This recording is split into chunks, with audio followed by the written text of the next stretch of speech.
Science has shown, and this is the work of John Gottman, that the ability to repair is one of the biggest predictors of a successful marriage, because we're all going to mess up, right? Everybody makes mistakes. Everybody says things they regret. We get disappointed in relationships. There's no way that we can avoid that. It's really what you do next that matters the most. It's not the presence of conflict that predicts divorce. It's whether couples are able to make bids for repair and whether or not those bids for repair are actually received by the other. This is based on the research, and this is based on what we know will work. We're going to talk about the anatomy of a very effective apology from Harriet Lerner's work. She has an amazing structure for an apology that I'm going to review. And then also some tips for success around repair. What are some things that get in the way, and what are some critical things that really help an apology to land so that you can truly clear the air and reconnect in your relationship?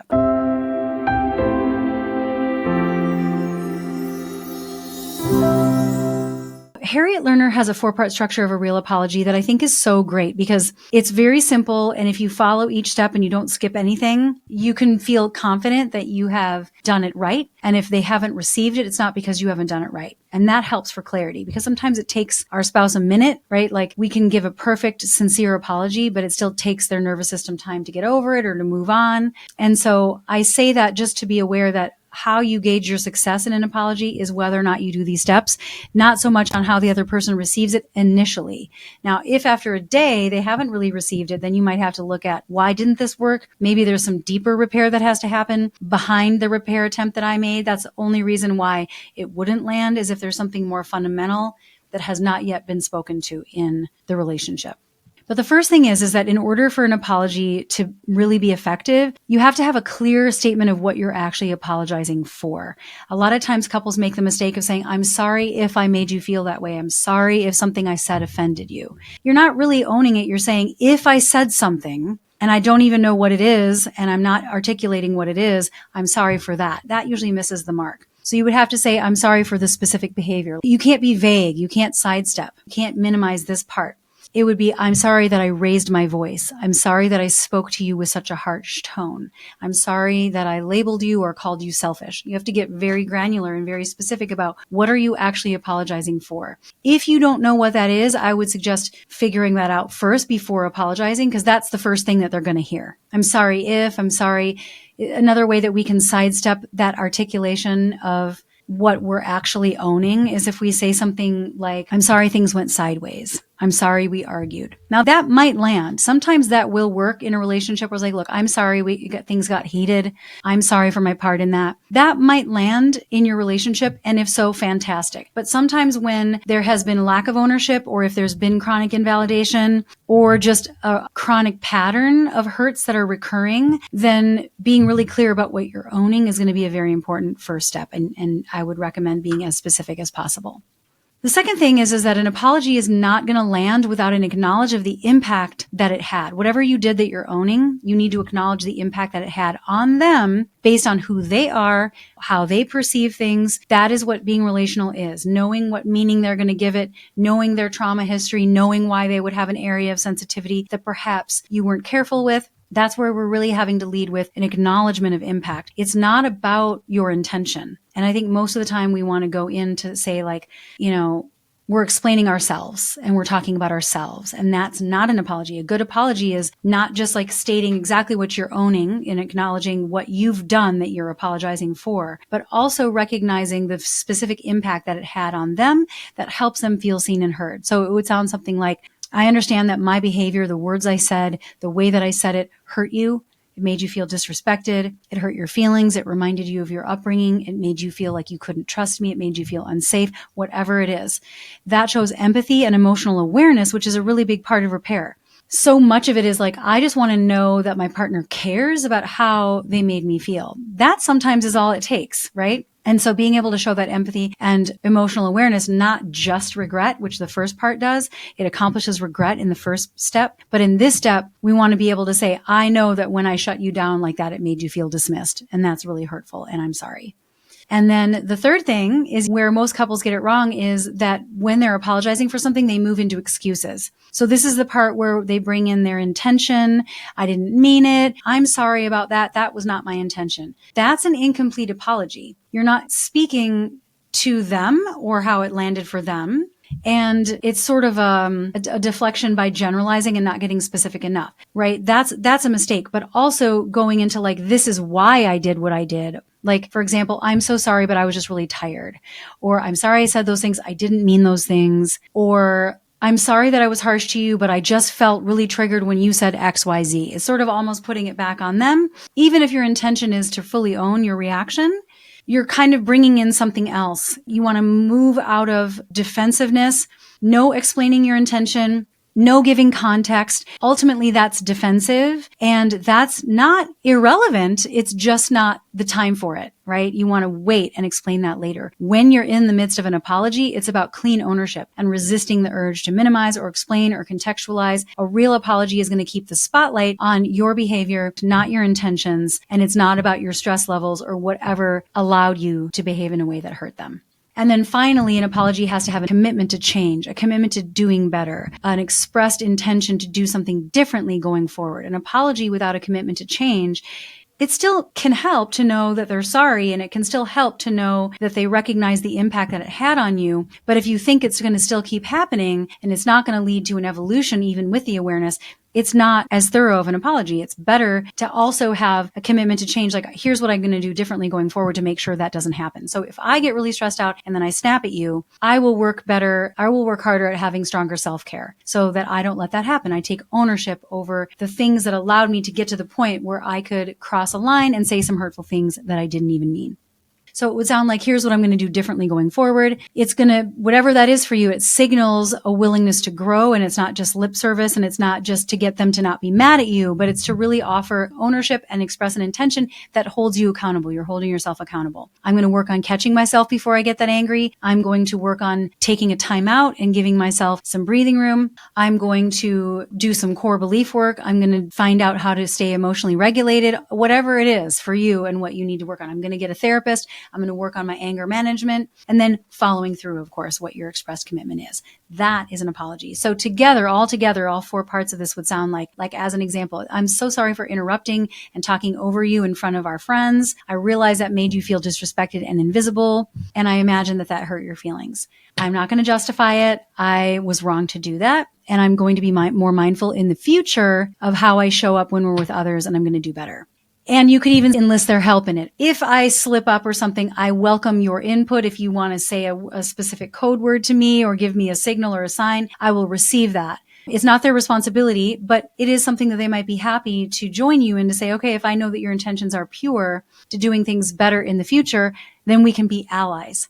Right? So there's no judgment. It's not, I'm just trying to get out of the doghouse when I apologize. That's not it. It's about, I just want to be an ally in both of us feeling good in this connection. And if I'm really sorry, I don't lose anything by making that commitment. And the reason why this is so effective in this 4-part strategy is because it brings in clarity. You're being very clear about what exactly you're sorry for. It provides empathy and acknowledging how it landed for them. Even if it was you and it wouldn't have landed that way for you, you can get outside of your perspective and see it from their perspective, to put yourself in their shoes and that empathy. It also takes clear accountability, and it offers a clear intention of what you're doing going forward. So that's why that's so successful. Now, there's a couple things I want you also to keep in mind. These are tips for success when you are having repair conversations. There's just 3 things that I think will set you up for success.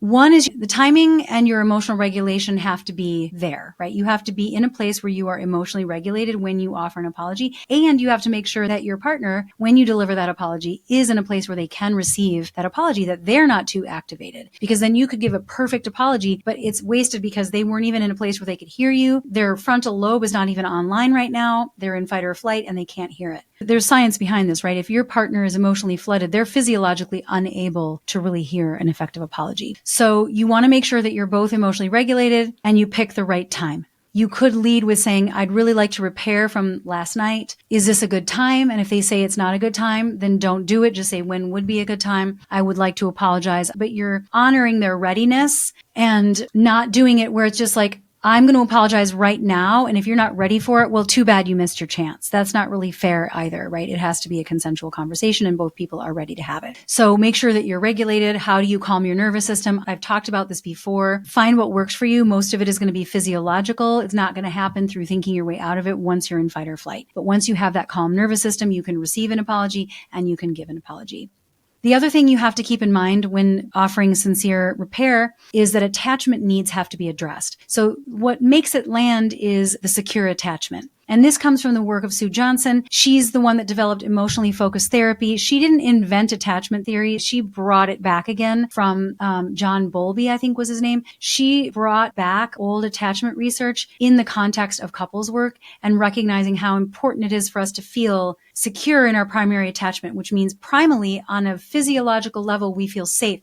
That means when I turn toward my partner in distress, they will turn toward me and they will be there with me and be present in my feelings. That's what safety is. So successful repair involves addressing those attachment wounds, which is the underlying fear of abandonment, rejection, or disconnection. Can I be upset and still maintain connection with my partner? Can I express that really hurt me and be vulnerable and have them turn toward me? That essence of safety is very important. So you want to keep that in mind, because underneath it all, when you're apologizing and they're seeking to receive that repair, or vice versa, if you're trying to, turn the page, behind that is really the question of, do I matter? Do I matter to you? Do you care that I'm hurting? And are you attuned to me? Are we on the same side in helping me heal this? That's really what you're conveying in the attachment wounding. So if you know you've hurt your partner and you know that they have some abandonment wounds or they have some rejection wounds from their history, you're just keeping that in mind. You can't heal that on your own, of course, but you can keep that in mind and just know that behind the hurt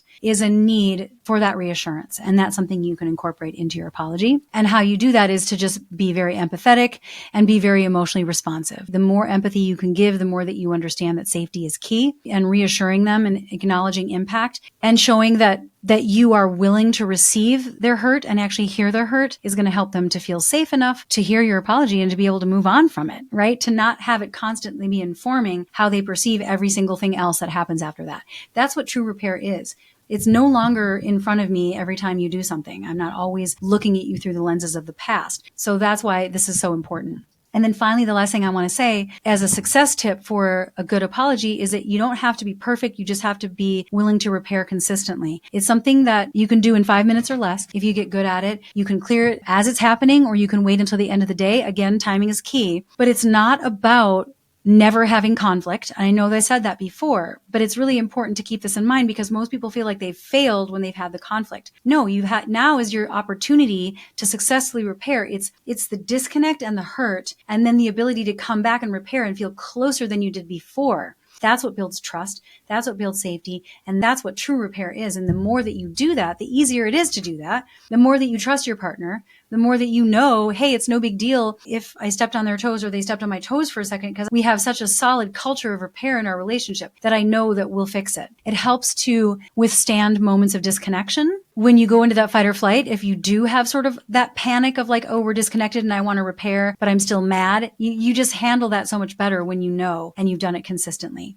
So just be willing to always come forward and say, I'd really like to repair, even if you don't. I mean, obviously, I would say you should have at the ready these 4 things that I shared with you on how to have an effective apology. But even if you are struggling with that, you can still make a bid for repair by saying, look, I know we still have a repair conversation to have. I want you to know that I'm wanting to come to the table. I really want to own what I can own, and I really want to repair this so we can reconnect. When can we do that? So you don't even have to be fully ready to do it, but you're drawing a line in the sand and saying, my intention is to repair. I want to repair. My heart is open for repair. Would you join me there? And then you schedule a time. And now, because you know you're going to have that conversation, there's not as much tension between the time that you agree to have the repair conversation and the time that you actually do have the repair conversation. So it's just a practice, right? The more a couple leans into repair, the more they trust, the more they feel relaxed, the less triggering it is. And honestly, the less of a big deal everything becomes.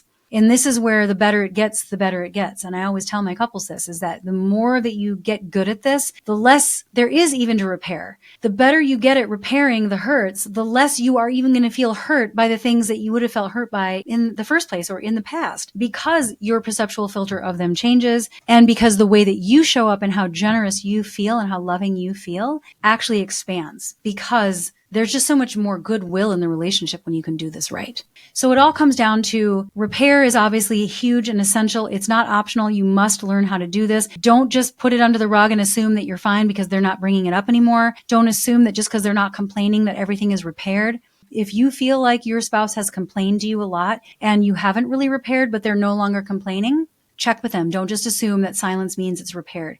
It might mean that they're checked out. It might mean that they've given up. It might mean that they don't think that they can get what they need. And they're quiet now because they're detaching, and now you've moved into more of a danger zone about the future of your relationship. So make sure that you take it on board, even if they're not complaining, but you know that they have. Make sure that you are proactive and say, hey, is there anything we need to clear the air on? Are there any resentments that you feel like haven't been cleared? Because I really want to be a support around that. Then, of course, wait until you're both regulated, meet the deeper emotional need, listen to the attachment stuff behind it, and practice it consistently. Don't worry about perfection. Just stick your neck out and take that chance to put forward your intention to repair. If they are not ready to join you there, then at least you know, look, I've expressed my intention. The door is open. When they're ready, they'll join. But at least I'm not leaving it to their imagination. I'm not giving them the option to think that I'm not keen to repair. I've told them that I am. And now it's just up to them. But sometimes it feels vulnerable to put that out there and then have them not join you in it. So then we just wait for them. But in the meantime, they're left to their own devices to fill in the blanks and think, well, they haven't even asked, so they probably don't even care.